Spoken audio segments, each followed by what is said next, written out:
நான் எழுச்சி பயணத்தை கோவை மாவட்டம் மேட்டுப்பாளையத்தில் துவங்கி நேற்று புதுக்கோட்டை மாவட்டம் வரை 46 சட்டமன்ற தொகுதியில் இருக்கின்ற மக்களை சந்தித்துள்ளேன். சுமார் 15 லட்சம் மக்களை இந்த எழுச்சி சுற்றுப்பயணத்தின் மூலமாக சந்தித்திருக்கின்றேன். இந்த 46 சட்டமன்ற தொகுதியிலும் எழுச்சி பயணத்தை மேற்கொள்கின்ற பொழுது மக்களுடைய வரவேற்பு, ஆரவாரம், அவருடைய முகத்தில் பார்க்கின்ற மகிழ்ச்சி 2026 சட்டமன்ற பொதுத் தேர்தலில் அனைத்து இந்திய அண்ணா திராவிட முன்னேற்ற கழக தலைமையில் அமைக்கப்பட்ட கூட்டணி மிகப்பெரிய வெற்றி பெறும் என்று நம்பிக்கை ஏற்பட்டுள்ளது. நாளைக்கு பிரதமர் மோடி தமிழகத்திற்கு வராரு. அதிமுக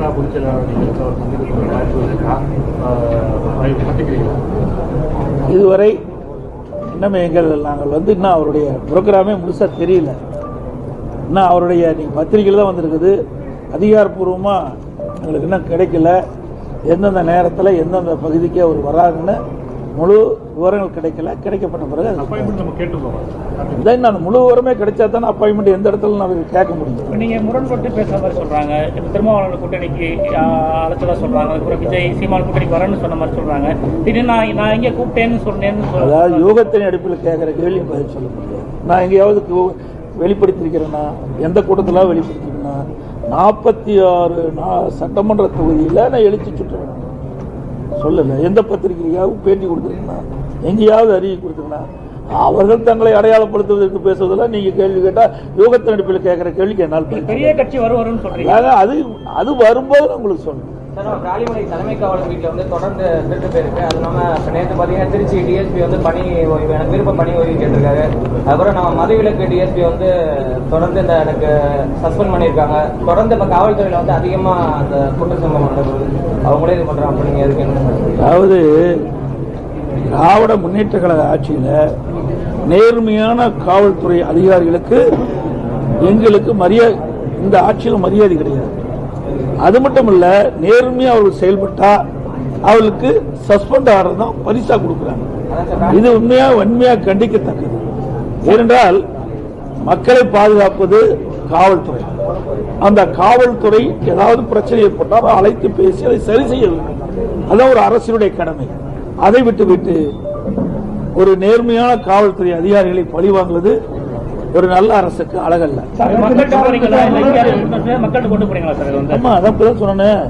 சொன்னாலும் வீடு வீடா கொடுப்போம், வீடு வீடா கொடுப்போம். அவர்கள் விருப்பப்படுறது இதுல டிக் பண்ணி கொடுப்போம். அலைபேசி நம்பர் விருப்பப்பட்டா கொடுக்கலாம். இது வந்து கட்டாயமே கிடையாது. இதை கொடுக்கிறோம், திருப்பி கொடுத்தா ரைட்டு, கொடுக்கலாம் பரவாயில்ல, அதை பத்தி எல்லாம் கிடையாது. இதை வந்து 525 அறிவிப்புகள் திராவிட முன்னேற்ற கழகத்தின் சார்பாக 2021 வெளியிட்டிருக்காங்க. அவர்கள் சொல்வது என்ன? முதலமைச்சர் கூட அமைச்சர் வரை 99% அறிவிப்புகள் நிறைவேற்றப்பட்டதாக செய்தியில் வெளியிட்டிருக்காங்க. அதுல இதை கொடுக்கிறோம், எல்லாத்துக்கும் முன்னாடி தான் கொடுக்கிறோம். இதில் யாரும் ஏமாற்றி சொல்லல.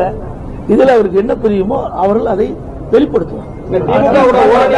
அதிமுக பாஜக கூட்டணியை உடைக்கிறதுக்கு சதி நடக்குன்னு சொல்றீங்க. அந்த சதியை யாரு பண்றதுன்னு சொல்ல மாட்டேங்குது. அதுதான் வெளியில தானே பேட்டி கொடுத்துட்டு இருக்காங்கல்ல, அவங்க தான் உடைக்கிறாங்க.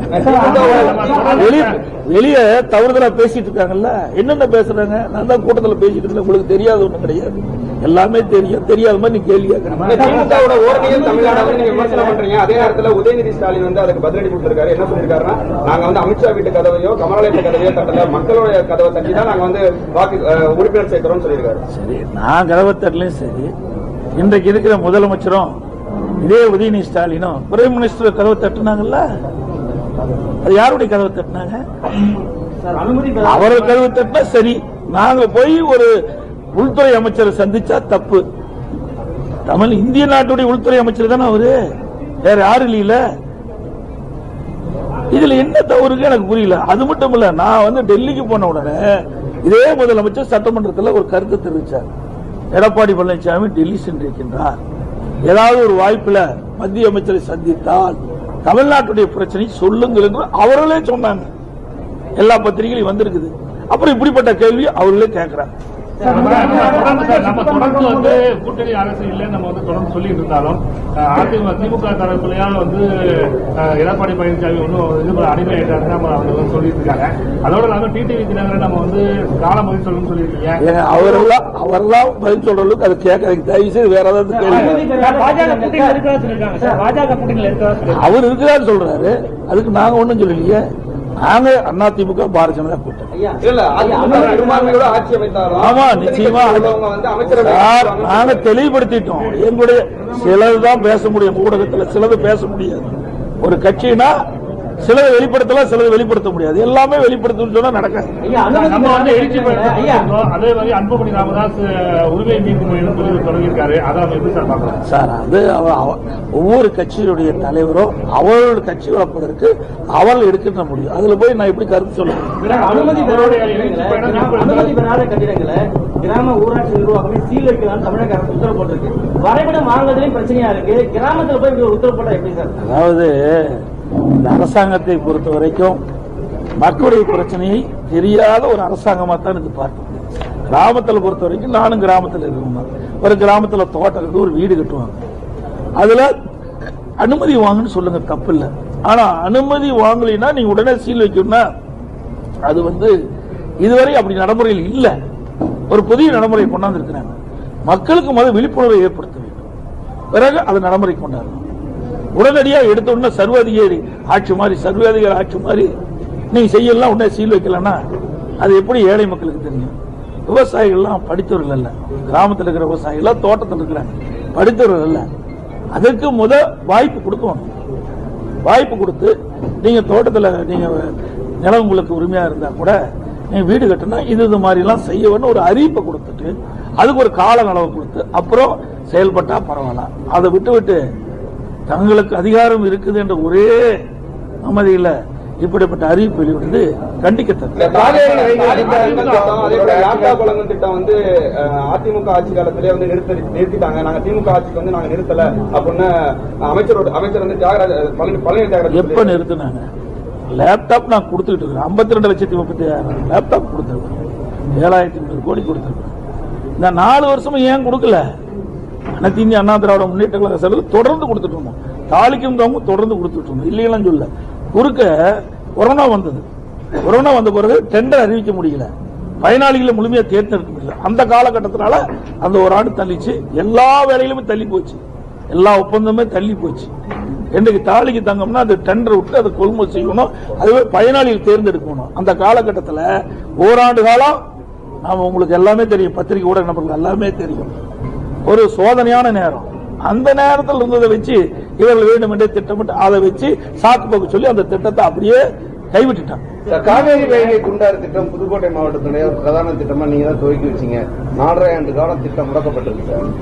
அதாவது அனைத்து இந்திய அண்ணா திராவிட முன்னேற்ற கழகத்தை பொறுத்த வரைக்கும் வறட்சியான பகுதியில் இருக்கின்ற விவசாயிகளுக்கு தேவையான நீரை கொடுத்து ஒரு வளமான பகுதியாக உருவாக்க வேண்டும் என்ற அடிப்படையில் தான் இந்த காவிரி குண்டார் திட்டத்தை நாங்கள் நடைமுறைப்படுத்துவதற்காக நாங்கள் முயற்சி செய்து முதற்கட்டமாக ஒரு 700 கோடி ரூபாய் டெண்டர் விட்டோம். அதுக்கு பிறகு அந்த அரசாங்கம் அப்படி கிடப்புல போட்டாங்க. ஏன்னா மேட்டூர் அணையிலிருந்து வெளியேறுகின்ற உபரி நீர் வீணா போய் கடல்ல கிடக்கு. அப்படி மேட்டூரிலிருந்து வெளியேறுகின்ற உபரி நீரை இந்த காவிரி குண்டார் கால்வாயில் விட்டதன் மூலமாக 5 மாவட்ட மக்கள் பயன்படுறாங்க. அதை இந்த அரசு அலட்சியம் இருக்கின்றது. இந்த அரசில் அனைத்து இந்திய அண்ணா திராவிட முன்னேற்ற கழகத்தில் கொண்டு வரப்பட்ட முக்கிய திட்டங்களை எல்லாம் வேண்டுமென்றே திட்டமிட்டு அரசியல் காழ்ப்புச்சி காரணமாக கிடப்பிலே போடுகின்றார்கள். மீண்டும் அனைத்து இந்திய அண்ணா திராவிட முன்னேற்ற கழக கட்சி மக்கள் ஆதரவோடு வெற்றி பெற்று ஆட்சி அமைக்கின்ற பொழுது இந்த காவிரி குண்டார் திட்டம் தொடரும்.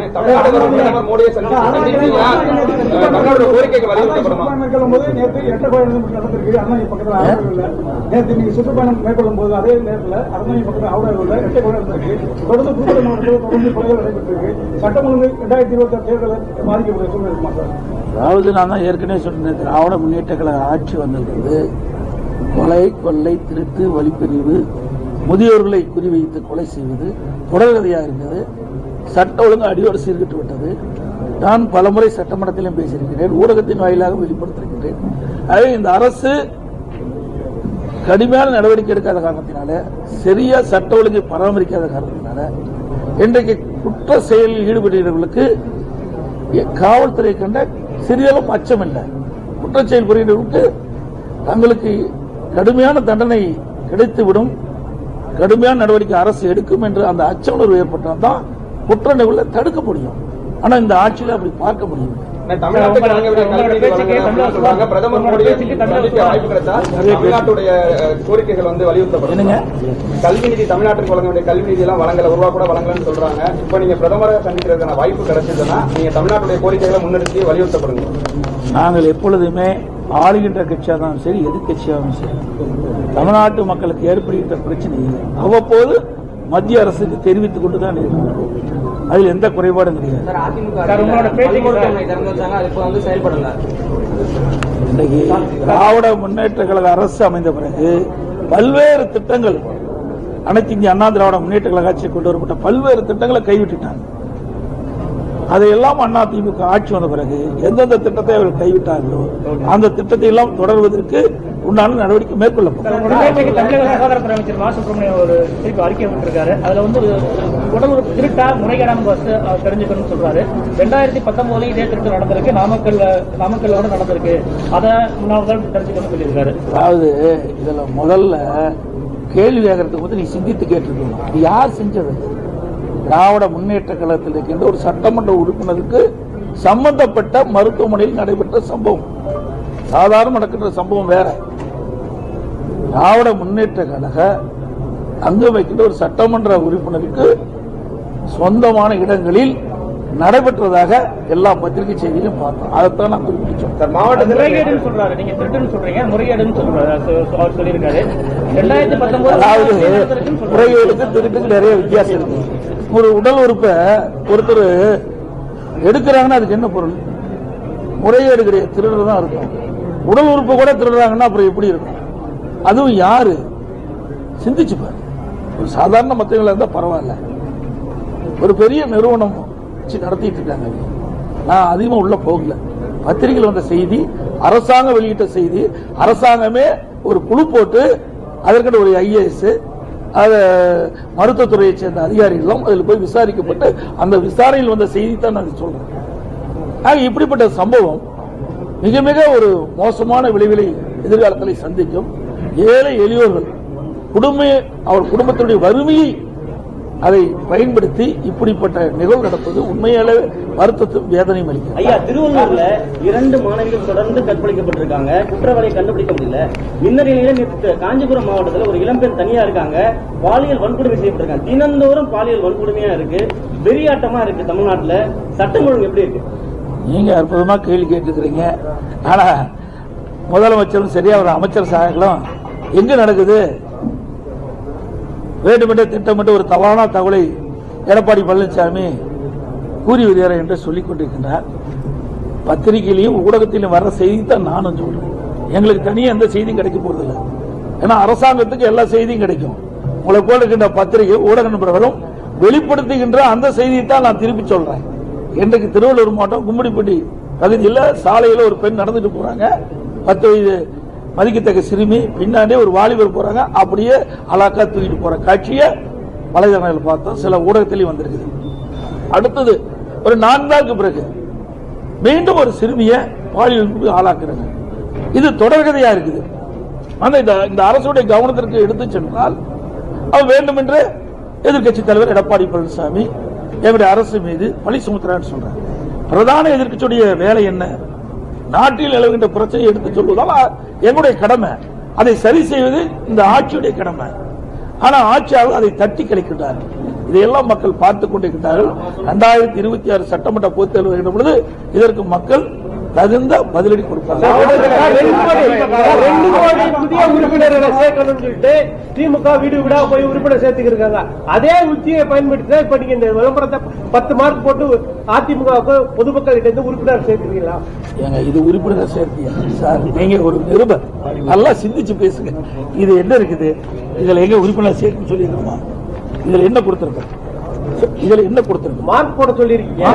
இதுல அதே இருக்கிறது யுக்தியை பயன்படுத்தி பொதுமக்கள் சார் எங்களுக்கு ஏற்கனவே உறுப்பினர் சேர்த்து முடிச்சாச்சு. மறுபடி புதுசா சேர்த்த வேண்டிய அவசியம் எங்களுக்கு இல்ல. இன்றைக்கு காலங்காலமா திராவிட முன்னேற்ற கழகம் இன்றைக்கு நேற்றைக்கு ஆரம்பிக்கப்பட்ட கட்சியில காலங்காலமாக வேற அண்ணா காலத்திலிருந்து ஆரம்பிக்கப்பட்ட ஒரு கட்சி. அந்த கட்சி உறுப்பினர் சேர்க்கின்ற பொழுது தானாக பொதுமக்கள் வந்து ஆர்வமா வந்து உறுப்பினர் சேர்ப்புதான் எல்லா கட்சியுடைய வழக்கம். தமிழ்நாட்டில் அப்படித்தான் நடைமுறையில் இருக்குது, திமுகவிலும் அப்படித்தான் நடைமுறையில் இருந்தது. ஆனா இன்றைய தினம் மக்களுடைய செல்வாக்கம் இழந்து, தொண்டருடைய செல்வாக்கம் இழந்து, இன்றைக்கு வீடு வீடா போய் கதவை தட்டி ஓரணியில் தமிழ்நாடா அப்படி என்று வீடு வீடா கொடுத்து நீங்க ஓடிபி எல்லாம் வாங்கலாம். சரியா? நீதிமன்றம் வரைக்கும் போச்சுல்ல சார். இதுல என்ன இருக்குது அதை முதல்ல படிச்சு பாருங்க.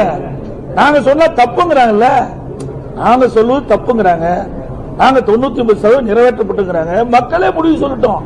மக்கள் தான் நீதிபதிகள். மக்கள் தான் ஒரு அரசாங்கத்தை தேர்ந்தெடுக்கிறாங்க. ஒரு அரசியல் கட்சிகள் தேர்தல் நேரத்தில் கொடுக்கப்பட்ட வாக்குறுதியை நிறைவேற்றுங்களா இல்லையா நீங்களே கொடுக்கிறோம். விருப்பப்பட்ட எங்கிட்ட டிக் பண்ணி கொடுக்கலாம், விருப்பம் அதிலே வச்சுக்கலாம். நாங்க யாரையும் கட்டாயப்படுத்துறது இல்லை.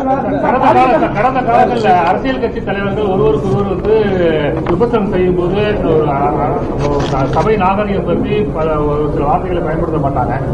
இப்ப இருக்கிற கடந்த 3-4 ஆண்டுகளாக விமர்சனங்கள் பெயர்ல கடுமையான அரசியல் கட்சி தலைவர்களை கடும் விமர்சனங்களை உள்ளாக்குவது ஏற்கக்கூடிய அரசியலுக்கு வந்து நல்லதான். இந்த கேள்வி எல்லாம் திமுக தலைவர் கேட்டுக்கொண்டு எப்படிலாம் என்னை பேசினாங்க. நல்லா பாருங்க, எவ்வளவு கீழ்த்தரமா பேசினார். முதலமைச்சரும் ஒரு துணை முதலமைச்சர் எப்படி பேசினார் உங்களுக்கு எல்லா ஊடகத்திலும் இருந்து. நான் அப்படி யாரையும் பேசவே இல்லை. எந்த இடத்துலயுமே நான் வந்து மரியாதை குறிச்சா பேச மாட்டேன். ஒருமையில பேசுங்க. எங்க ஒருமையில பேச சொல்ல பொதுவா இருக்கிறீர்கள். நான் வந்து பொறுப்பல்ல, என்னை பத்தி தான் நான் பேசுறேன். நீங்க ஒருமையில பேசுறீங்கன்னு ஒருமையில எந்த இடத்துல நாங்க இது வரைக்கும் ஊடகங்களும் பத்திரிகைகளும் மக்களே கேள்வி கேட்கிறேன். நான் பேசுறது தப்பா? நாங்க மேடையில் பேசும்போது கூட அதாவது சில நேரத்துல வேகமா பேசுகிற பொழுது ஒரு நீங்க அது வந்து தவறு நீங்க எடுத்தீங்களா? என்னை பற்றி எவ்வளவு நல்லா கேளுங்க. புழுவாட்டம் ஊர்ந்து போனாங்க. இதான் பேசுறது. ஒரு முதலமைச்சரை புழுவாட்டம் நினைஞ்சு போறாங்க. இன்னொருத்தர் பேசுறாரு, வேண்டாம். உதயநிதி என்ன பேசுறாங்க, திரு உதயநிதி அவர்கள் என்ன பேசுறாங்க எல்லாம் வந்து இந்த ஊடகத்தின் மூலமாக அவர்கள் போல நான் நடந்து கொள்வது நான் வந்து அது எங்களுக்கு வித்தியாசம் இல்லாத அனைத்து ஊடகங்களுக்கும் பத்திரிகைகளுக்கும்